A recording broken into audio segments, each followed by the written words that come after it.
Орозайым Нарматова 2 айга камалды. Жогорку кеңештин экс-депутаты Орозайым Нарматова Бишкектеги СИЗО 1ге киргизилди.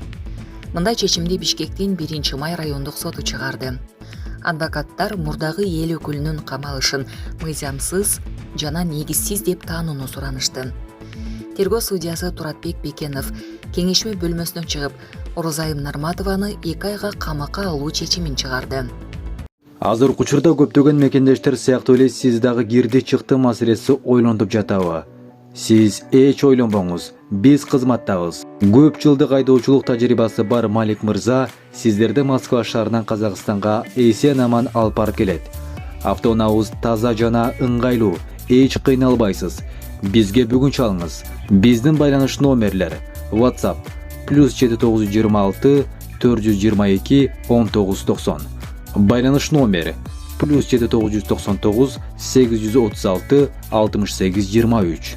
Тартынбай чала бериңиздер. Биз үчүн сиздин коопсуздугуңуз маанилүү. Эскерте кетсек, 23 октябрда массалык камакка алуулар башталган. 21 адам Бишкек шаарынын жана Чүй облусунун райондорунун ички иштер башкы башкармалыгынын УКМКсына киргизилди. Жогорку кеңештин экс-депутаты Канат Исаев дагы Борбор калаанын СИЗО 1 абагына 1 айга камакка алынды. Алардын үйлөрүнө тинтүү жүргүзүлүп, андан соң активисттер менен саясатчыларды камакка алуу боюнча токтомдор чыгарылган. Бишкектин 1-май райондук соту массалык башаламандыктарды уюштурган жана бийликти басып алууга аракет кылган деген шектелген саясатчылар менен активисттерге карата баш коргоо чарасын карады.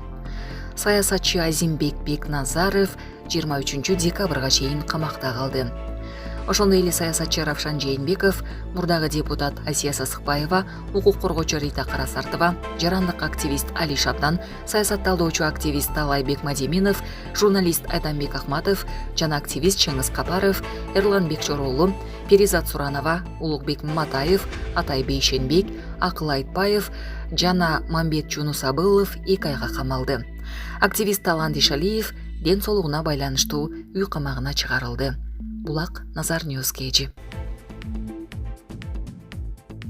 Орусияда тазалык тармагында эмгектенген кыргызстандык акча уурдады делип 2,5 жылга соттолду. Орусиянын Новосибирск шаарында 44 жаштагы кыргызстандык тазалыкчы 7 миллион рубль салынган баштыкты уурдаган үчүн 2,5 жылга соттолду. Бул тууралуу аталган өлкөнүн Октябрь райондук сотунун сайты жазганын жергиликтүү басылмалар жазышты. Малым болгондой, Айнагүл Борбуева 2021 жылдын 4 ноябрында Таңгамал Добролюбова көчөсүндөгү номер 1 үйдүн жанынан тротуардан ичинде акча салынган баштыкты байкап калып, аны алып кетип, окуя болгон жерден качып кеткен. Кыргызстандык аял баштыктын ичинде акча жок болгонун билдирүүдө.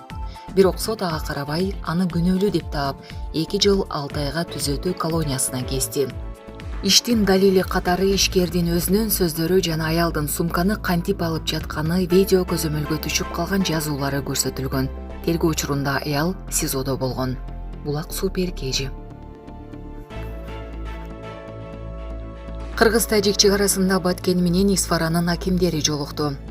Баткен районунун акими Учкунбек Жоробаев баштаган делегация Тажикстандын Исфара районунун төрагасы Бахаодин Бахадурзода жетектеген делегация менен жолукту. Бул тууралуу Баткен райондук администрациясы билдирди.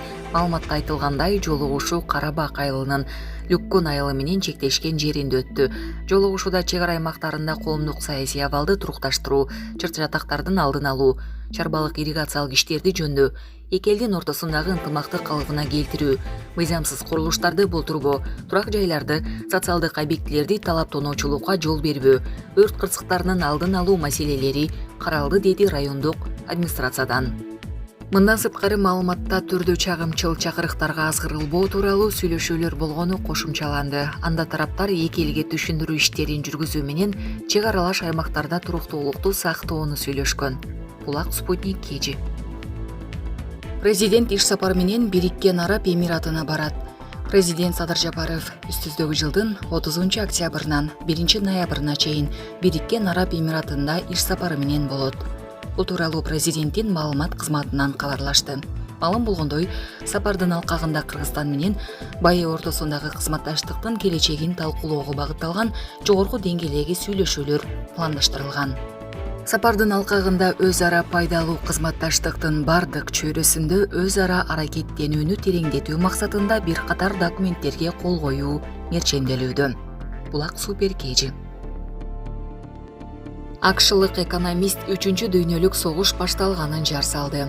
2008-жылдагы кризисти алдын ала айткан америкалык экономист Нориэль Рубини 3-дүйнөлүк согуш башталганын билдирди. Бул тууралуу анын Special журналына берген маегине шилтеме кылып РИА Новости жазды. Улуттук коопсуздук кеңешчилери НАТОнун Украинадагы чыр-чатакка кийлигишип жатканына тынчсызданууда. Иран менен Израилдин ортосунда кескин пикир келишпестиктер бар. Ал эми Байдендин администрациясы Кытай Тайванга жакында кол салат деп күтүп жатканын уктум. Чынын айтсам 3-дүйнөлүк согуш башталды. Ал кибермейкиндикте жана Украинада жүрүп жатат, дейди Адис.